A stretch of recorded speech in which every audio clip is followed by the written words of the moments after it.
Đây miền núi quê hương tôi, đây vùng cao bao yêu thương. Ôi rừng sâu non cao vang vọng đất trời, trên đồng lúa non xa xa kia rừng ngô xanh mơn man,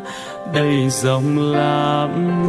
trong veo giữa rừng mày sâu. ôn cái đấy mày cũng ôn tao nè. Ô bà cô gạ xem nào, anh em mình đi sang bên kia nhá, được không? Quay đi tầm sông đó, còn một cái đúc sơn kiếm nhà đi phải kiếm ngủ, nó còn đi về còn đi ở ngoài đó rồi thế. Nè mà đâu còn có đi cái đoạn đó để sang tên mùi, cái tao mà ở đâu vậy ha?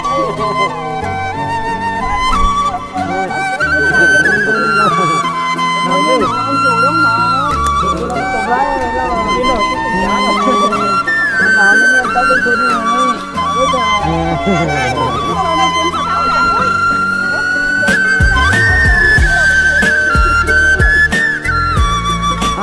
Hãy chung cô.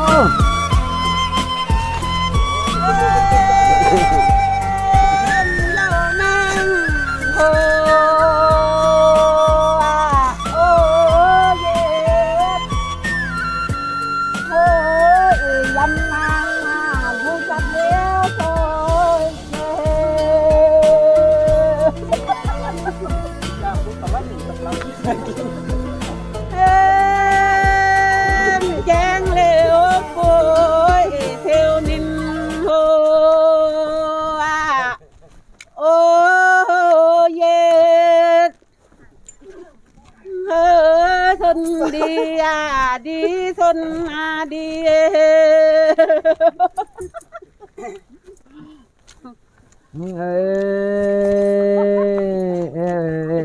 Nhắm lại ô ha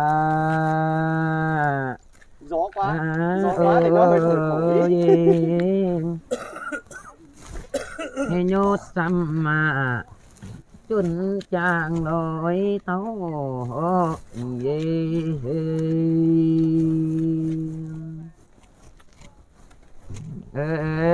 nhổ phong quang chân vinh ô ha ô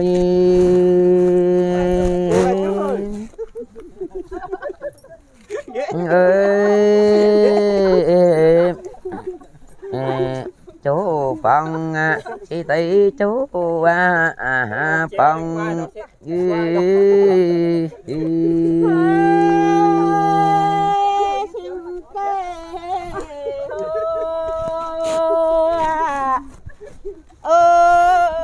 xem xe nhá,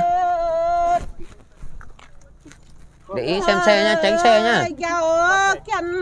phải vinh lê cháu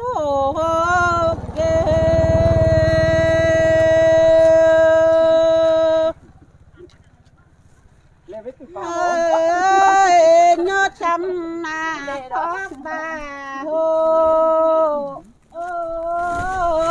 yeah Nha cô. ơi có thêm là tấu cô thêm ghê ơi phan chi ô ha ơi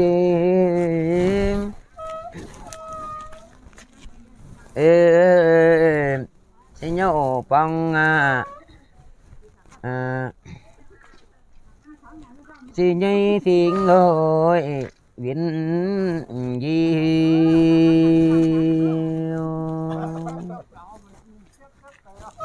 ơi nam tăng xin nhổ quang hô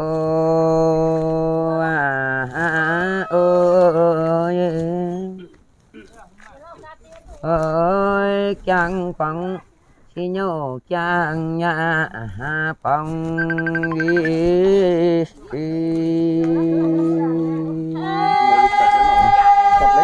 chấm này mấy cái con chấm này đây mấy cái này đây chú này đây là con này chọc thì té này chọc đấy à cái này là cái này con cái này gọi này ta chụp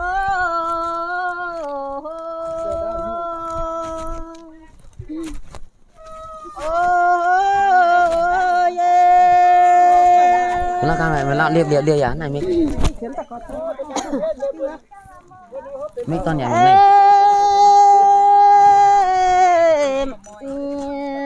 giang bay lối đại lô á ta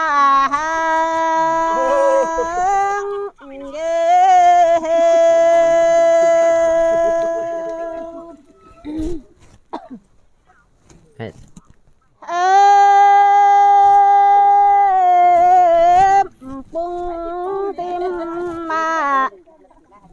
đang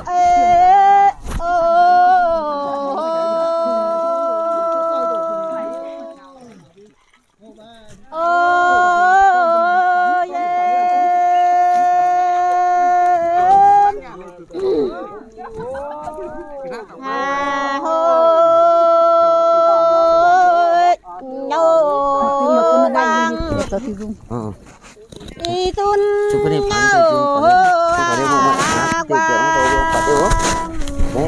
tuân nào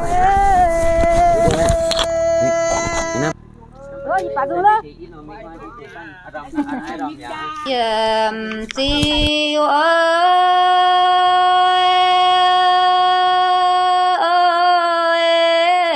xiên nín na khu phang hủi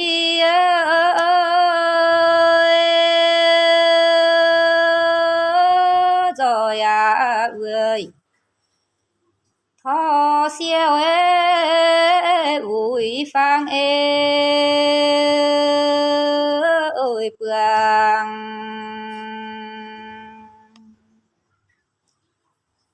xin cho na ơi mấy hiu à hương soi hai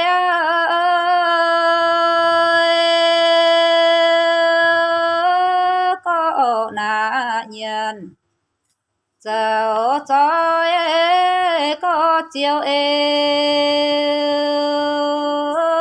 mượn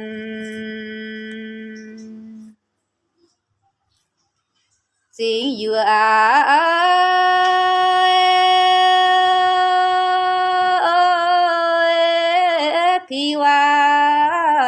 hầu phía tại khói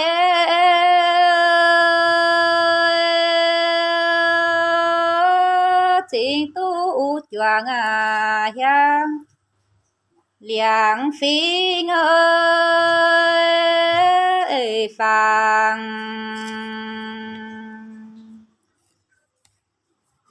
xiên chiêu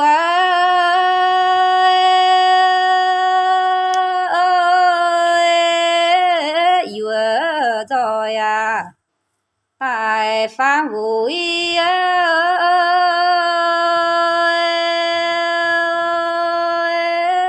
tại lẽ ở giang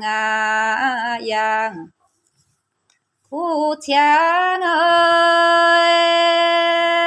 ơi ca choàng hiang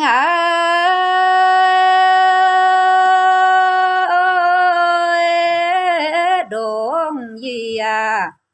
choàng chiều trai ơi chiều nhớ phiêu nà con choàng lỡ hành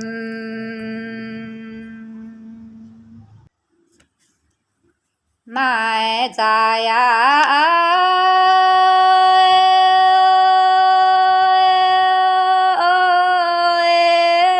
rồi vừa à sao phiền phiền ơi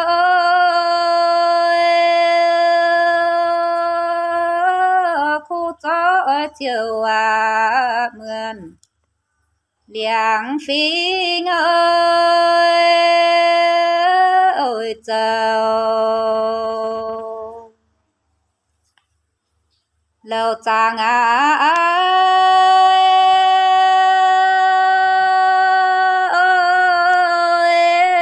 phang bường rồi thọ siêu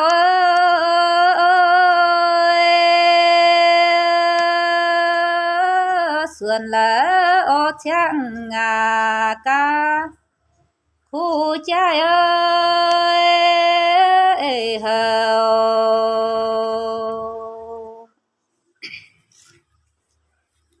vừa tu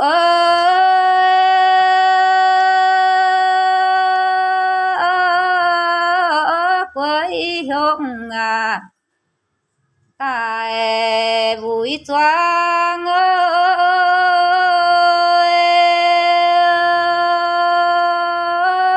xiên nín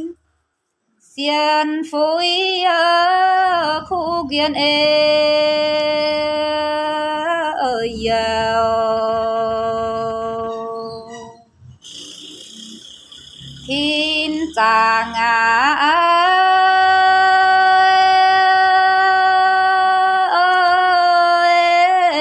chia phiêng viện ba tao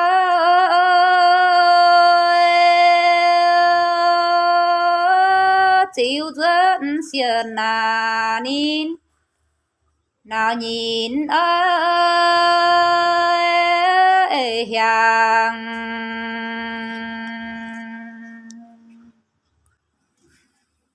vừa tu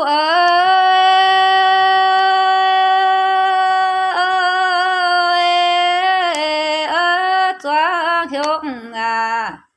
tại hậu trái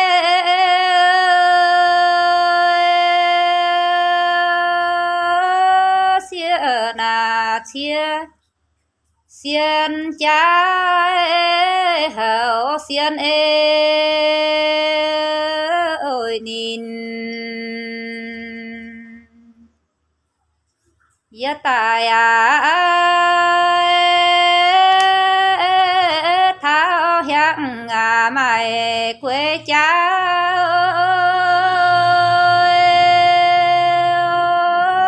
nhờ tài phang vui thu kiên ơi giàu